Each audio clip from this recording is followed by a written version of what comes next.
तो दोस्तों विशाखापट्टनम में ऑस्ट्रेलिया के खिलाफ खेले गए पहले टी20 मुकाबले में आया टीम इंडिया के बल्लेबाजों का सैलाब, जहां पर टीम इंडिया की रन मशीन विराट कोहली ने तूफानी अंदाज में बल्लेबाजी करते हुए चौके छक्कों की झड़ी के साथ कंगारू गेंदबाजों का जम के काटा चालान और 12 छक्के और 10 चौकों की मदद से टी20 का जड़ दिया सबसे तूफानी शतक। कंगारू गेंदबाजों पर आई कयामत और पहले टी20 मुकाबले में दिखा दी उन्हें उनकी असली औकात। नमस्कार दोस्तों, स्वागत है आपके अपने खूबसूरत से क्रिकेट चैनल क्रिक अबोबो में। दोस्तों इस वीडियो में हम आपको हाल ही में भारत और ऑस्ट्रेलिया के बीच विशाखापट्टनम में खेले गए पहले टी20 मुकाबले की पूरी रोमांचक हाईलाइट आपको दिखाने वाले हैं। लेकिन दोस्तों वीडियो में आगे बढ़ने से पहले आपको क्या लगता है कि विराट कोहली और रोहित शर्मा में से कौन टीम इंडिया का सबसे बेहतरीन कप्तान है? अपनी कीमती राय कमेंट सेक्शन में जरूर बताएं। वीडियो पसंद आए तो इसे लाइक करिए और चैनल को अभी के अभी सब्सक्राइब जरूर कर दीजिए। तो दोस्तों भारत और ऑस्ट्रेलिया के बीच 3 वनडे मैचों की रोमांचक सीरीज के खत्म होते ही अब दोनों ही देशों के बीच एक बार फिर से 3 टी20 मैचों की रोमांचक सीरीज खेली जा रही है। लेकिन वनडे सीरीज में टीम इंडिया ने दमदार प्रदर्शन दिखाते हुए कंगारू को पूरी तरह से निस्तेनाबूद कर दिया था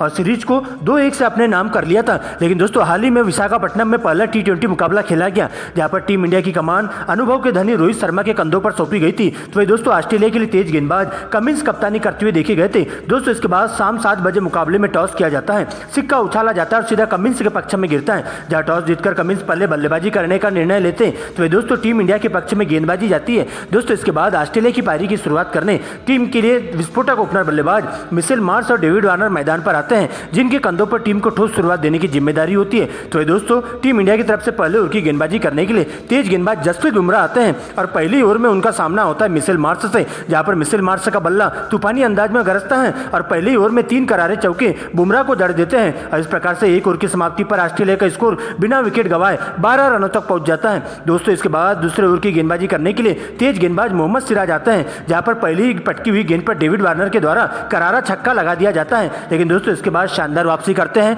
और अंतिम की 5 गेंदों पर बिल्कुल भी हाथ खोलने का मौका नहीं देते हैं और इस तरह से दूसरे ओवर में मात्र 4 रन आते हैं। लेकिन दोस्तों इसके बाद तीसरे ओवर से दोनों बल्लेबाजों के द्वारा अटैकिंग क्रिकेट खेली जाती है, जहां पर लगातार स्ट्राइक को मेंटेन करते हुए टीम इंडिया के तेज गेंदबाजों पर पूरी तरह से हावी हो जाते हैं और उनकी लाइन लेंथ बिगाड़ने का काम करते हैं। यहाँ पर देखते ही देखते अच्छी गेंदों को छोड़ते हुए खराब गेंदों पर बड़ा शॉट मारना चालू कर देते हैं और गेंद को मैदान के हर कोने में पहुंचाने का काम करते जाते हैं। और इस प्रकार से 6 ओवर की समाप्ति पर दोनों ही बल्लेबाजों के बीच में 65 रनों की अटूट साझेदारी पूरी हो जाती है। लेकिन दोस्तों इसके बाद कप्तान रोहित शर्मा 7वें ओवर की गेंदबाजी तेज गेंदबाज प्रसिद्ध कृष्णा के हाथों में थमा देते हैं, जहां उनका सामना होता है डेविड वार्नर से और शुरुआत की 3 गेंदों पर डेविड वार्नर का बल्ला जम के तबाही मचाता है और 3 लगातार चौके जड़ देते हैं। दोस्तों इसके बाद चौथी गेंद मिस हो जाती है, लेकिन 5वीं और 6वीं गेंदों पर एक बार फिर से करारा प्रहार करते हुए गेंद को दर्शक दीर्घा में 6 रनों के लिए भिजवा देते हैं और इस प्रकार से 7वें ओवर में कुल मिलाकर 24 रन आते हैं। लेकिन दोस्तों इसके बाद तो डेविड वार्नर यही नहीं रुकते हैं और आतिशी बल्लेबाजी करना चालू कर देते हैं और टीम इंडिया की गेंदबाजों पर पूरी तरह से हावी होते हुए उनकी लाइन लेंथ बिगाड़ने का काम करते हैं और मैदान के हर कोने पर गेंद को पहुंचाने का काम करते जाते हैं। यहाँ पर 10वें ओवर में सिराज के ओवर में एक बार फिर से डेविड वार्नर का बल्ला जम के गरजते हुए दिखाई देता है और इस ओवर में 2 छक्के और 2 चौकों की मदद से 20 रन कूट देते हैं और इस प्रकार से देखते देखते कंगारू टीम का स्कोर 10 ओवर की समाप्ति पर स्कोर बोर्ड पर पूरे 101 रनों तक पहुंच जाता है। जहां पर दोस्तों सबसे पहले डेविड वार्नर अपनी 21 गेंदों में 50 पूरा कर लेते हैं। लेकिन दोस्तों इसके बाद 11 ओवर की गेंदबाजी करने के लिए तेज गेंदबाज एक बार फिर से प्रसिद्ध कृष्णा की एंट्री होती है और आते ही कंगारू टीम पर पूरी तरह से काल बनकर टूट पड़ते हैं। जहां पर दोस्तों अच्छी लाइन में दिखाई दे रहे डेविड वार्नर को एक बाउंसर गेंद पटक कर अपना शिकार बना लेते हैं। जहां पर दोस्तों पटकी हुई गेंद उनके ग्लव से लगते हुए सीधा विकेट कीपर केएल राहुल के दस्तानों में चली जाती है और इस प्रकार से वार्नर की 57 रनों की तूफानी पारी का अंत हो जाता है। दोस्तों इसके बाद नए बल्लेबाज के रूप में स्टीव स्मिथ की एंट्री होती है और मिशेल मार्श के साथ मिलकर आते ही कुछ अच्छे शॉट्स खेलते हुए दिखाई देते हैं, जहां पर अच्छी गेंदों को छोड़ते हुए खराब गेंदों पर बड़ा हिट मारना चालू कर देते हैं और संभल कर खेलते हुए कछुए की चाल के साथ चौके छक्कों की झड़ी लगाते हुए टीम के स्कोर को आगे बढ़ाने का काम करते जाते हैं। तो दोस्तों दूसरे छोर से मात्र 47 गेंदों में मिशेल मार्श भी अपना 50 पूरा कर लेते हैं। लेकिन दोस्तों इसके बाद तो मिशेल मार्श का भी गुस्सा टीम इंडिया के तेज गेंदबाजों पर जम के गरजता है और दोस्तों तूफानी अंदाज में बल्लेबाजी करते हुए टीम इंडिया के तेज गेंदबाजों पर पूरी तरह से अटैकिंग क्रिकेट खेलते हुए दिखाई देते हैं और दूसरे छोर से स्टीव स्मिथ भी उनका बखूबी साथ देते हुए चलते हैं और देखते देखते दोनों ही बल्लेबाजों के बीच में 50 रनों की अटूट साझेदारी पूरी हो जाती है और इस प्रकार से ऑस्ट्रेलिया का स्कोर 15 ओवर की समाप्ति पर 1 विकेट के नुकसान पर 155 रनों तक पहुंच जाता है। लेकिन दोस्तों इसके बाद 16 ओवर की गेंदबाजी करने चाइनामैन कुलदीप यादव की एंट्री होती है और आते ही अपना पहला शिकार ढूंढ लेते हैं, जहां पर दोस्तों मिशेल मार्श को चारों खाने चीत करते हुए सीधा पहली गेंद पर क्लीन बोल्ड कर देते हैं और इस प्रकार से मिशेल मार्श की 58 रनों की धुआंधार पारी का अंत हो जाता है। लेकिन दोस्तों इसके बाद नए बल्लेबाज के रूप में लबुशेन आते हैं और स्टीव स्मिथ के साथ मिलकर आगे का मोर्चा संभालते हैं, जहां पर अच्छी गेंदों को छोड़ते हुए खराब गेंदों पर बड़ा शॉट मारना चालू कर देते हैं और इसी ओवर की अंतिम 2 गेंदों पर 2 करारे चौके जड़कर स्टीव स्मिथ भी मात्र 47 गेंदों में अपना 50 पूरा कर लेते हैं। लेकिन दोस्तों इसके बाद 17 ओवर में सिराज के द्वारा घातक गेंदबाजी का नजारा देखने को मिलता है, जहां पर दोस्तों सबसे पहले अपना शिकार बनाते हैं स्टीव स्मिथ को और 52 रनों के निजी स्कोर पर तेज गति से फेंकी गई स्विंग गेंद टप्पा पड़ने के बाद अंदर की तरफ आती है और स्मिथ के पैड से जाकर लगती है, जहां पर दोस्तों सिराज के द्वारा जोरदार अपील देखने को मिलती है, जिससे दोस्तों अंपायर को उन्हें आउट करार देना पड़ता है और इस प्रकार से स्मिथ की 50 रनों की धुआंधार पारी का अंत हो जाता है। लेकिन दोस्तों इसके बाद अब उनका स्थान लेने के लिए नए बल्लेबाज के रूप में ऑस्ट्रेलिया के सबसे तूफानी बल्लेबाज मैक्सवेल की एंट्री होती है, जहां पर दोस्तों इसी ओवर की चौथी गेंद पर उनके द्वारा करारा चौका लगा दिया जाता है। लेकिन दोस्तों 5वीं गेंद पर तेजी से खेलने के चक्कर में वे भी क्लीन बोल्ड हो जाते हैं और इस प्रकार से उनकी पारी का अंत हो जाता है, जो कि मात्र 4 रन बनाकर पवेलियन का रास्ता नाप लेते हैं। दोस्तों इसके बाद नए बल्लेबाज के रूप में उनका साथ देने के लिए कैमरन ग्रीन की एंट्री होती है और लबुशेन के साथ मिलकर आगे का मोर्चा संभालते हुए टीम इंडिया के तेज गेंदबाजों के साथ साथ स्पिन गेंदबाजों पर पूरी तरह से हावी हो जाते हैं, जहां पर दोस्तों सबसे पहले 18वें ओवर में कुलदीप यादव को टारगेट किया जाता है और इसी ओवर में 3 चौके और 2 गगनचुंबी छक्के लगाते हुए 24 रन कूट देते हैं। लेकिन दोस्तों इसके बाद 19वें ओवर में लबुशेन के द्वारा भी तूफानी अंदाज में बल्लेबाजी की जाती है, जहां पर दोस्तों लबुशेन का बल्ला जम के गरजता है और इस ओवर में भी आतिशी बल्लेबाजी करते हुए ज्यादातर गेंद को मैदान के हर कोने में पहुंचाने का काम करते जाते हैं और गेंद सीमा रेखा के बाहर जाते जाती है, जहां पर दोस्तों इस ओवर में भी 2 छक्के और 2 चौके लबुशेन के बल्ले से देखने को मिलते हैं। लेकिन दोस्तों इसके बाद अंतिम ओवर में एक बार फिर से दोनों ही बल्लेबाजों के द्वारा तूफानी अंदाज में बल्लेबाजी की जाती है, जहां पर दोस्तों 20वें ओवर में दोनों ही बल्लेबाजों के द्वारा 2 छक्के 2 चौके और 2 सिंगल के साथ साथ 22 रन कूट दिए जाते हैं और इस प्रकार से पूरे 20 ओवर की समाप्ति पर ऑस्ट्रेलिया का स्कोर 4 विकेट के नुकसान पर 223 रनों तक पहुंच जाता है और टीम इंडिया को इस मुकाबले में जीत हासिल करने के लिए पूरे 224 रनों का विशालकाय टारगेट दे दिया जाता है, जहां पर दोस्तों लबुशेन 45 रन तो वही दोस्तों कैमरन ग्रीन के बल्ले से 35 रनों की धुआंधार पारी देखने को मिलती है, जो कि नाबाद लौट जाते हैं। जहां पर दोस्तों टीम इंडिया की तरफ से तेज गेंदबाजी में जसप्रीत बुमराह, मोहम्मद सिराज और प्रसिद्ध कृष्णा के खाते में एक विकेट जाते हैं, जबकि दोस्तों स्पिन गेंदबाजी में चाइनामैन कुलदीप यादव के खाते में 1 विकेट जाता है।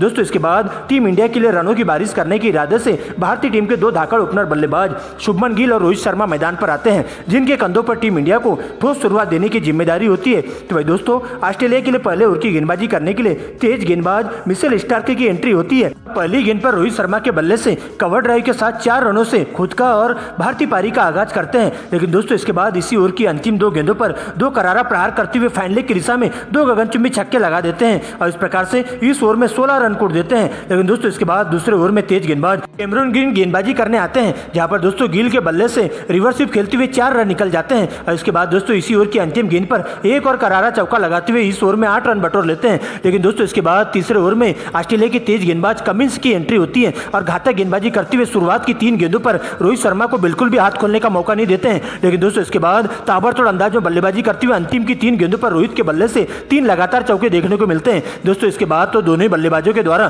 तूफानी अंदाज में बल्लेबाजी की जाती है और गेंद को चौके छक्कों की झड़ी के साथ मैदान के हर कोने में पहुंचाने का काम करते जाते हैं और देखते देखते पहले 6 ओवर की समाप्ति पर टीम इंडिया का स्कोर बोर्ड पर बिना विकेट गंवाए 66 रनों तक पहुंच जाता है। लेकिन दोस्तों 7वें ओवर की पहली गेंद पर रिवर्स स्वीप खेलने के चक्कर में शुभमन गिल 8 रनों के निजी स्कोर पर लबुशेन के हाथों कैच आउट होकर पवेलियन का रास्ता नाप लेते हैं और मिशेल स्टार्क के द्वारा टीम इंडिया को पहला बड़ा झटका लग जाता है, जिसके बाद आगे का मोर्चा संभालने के लिए टीम इंडिया के नंबर 1 ओडीआई बल्लेबाज विराट कोहली मैदान पर आते हैं और रोहित शर्मा के साथ मिलकर तूफानी अंदाज में बल्लेबाजी करना चालू कर देते हैं, जहां पर दोस्तों रोहित शर्मा के द्वारा सबसे पहले मात्र 36 गेंदों में ही अपना अर्धशतक पूरा कर दिया जाता है और इस प्रकार से ताबड़तोड़ अंदाज में बल्लेबाजी करते हुए कंगारू टीम के तेज गेंदबाजों पर पूरी तरह से हावी हो जाते हैं और दोनों ही ओर से रनों की बारिश होना शुरू हो जाती है, जहां पर दोस्तों रोहित शर्मा सबसे पहले विकराल रूप दिखाते हैं और देखते ही देखते 90वें ओवर में कमिंस को टारगेट करते हुए 2 छक्के और 2 चौके जड़ देते हैं और इसके बाद तो दोनों बल्लेबाज इसी अंदाज में बल्लेबाजी करना चालू कर देते हैं और दोनों बल्लेबाजों के बीच में 100 रनों की अटूट साझेदारी पूरी हो जाती है।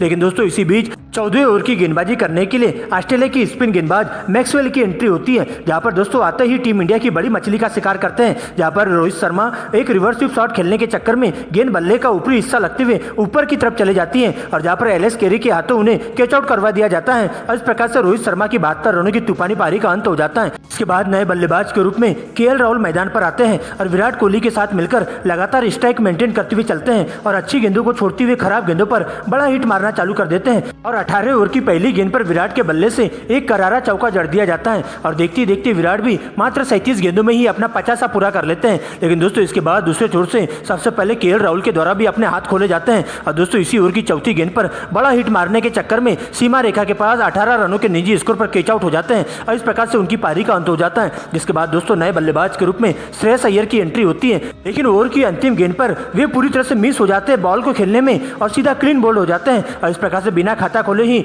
श्रेयस अय्यर को पवेलियन का रास्ता नापना होता है। दोस्तों इसके बाद विराट कोहली का साथ देने के लिए सूर्य कुमार यादव आते हैं और दोस्तों अब अंतिम की 12 गेंदों में टीम इंडिया को इस मुकाबले में जीत हासिल करने के लिए पूरे 44 रनों की दरकार होती है, जहां पर दोस्तों 19 ओवर में सूर्या का बल्ला जम के गरजता है और मिचेल स्टार्क को टारगेट करते हुए शुरुआत में 3 चौके और अंतिम की 2 गेंदों पर 2 छक्के जड़ते हुए 24 रन बटोर लेते हैं। लेकिन दोस्तों इसके बाद अंतिम की 6 गेंदों में टीम इंडिया को इस मुकाबले में जीत हासिल करने के लिए 20 रनों की दरकार होती है, जहां पर दोस्तों विराट कोहली के द्वारा अति से बल्लेबाजी की जाती है और अंतिम की 4 गेंदों में से 2 पर छक्के और 2 पर चौके जड़ते हुए 20 रन बटोर लेते हैं और इस प्रकार से नामुमकिन को मुमकिन करते हुए कंगारू के जबड़े से जीत को छीनकर पहले टी20 मुकाबले में उन्हें इतिहास रचते हुए शर्मनाक हार दे देते हैं और टीम इंडिया इस मुकाबले में 6 विकेट से जीत हासिल कर लेती है।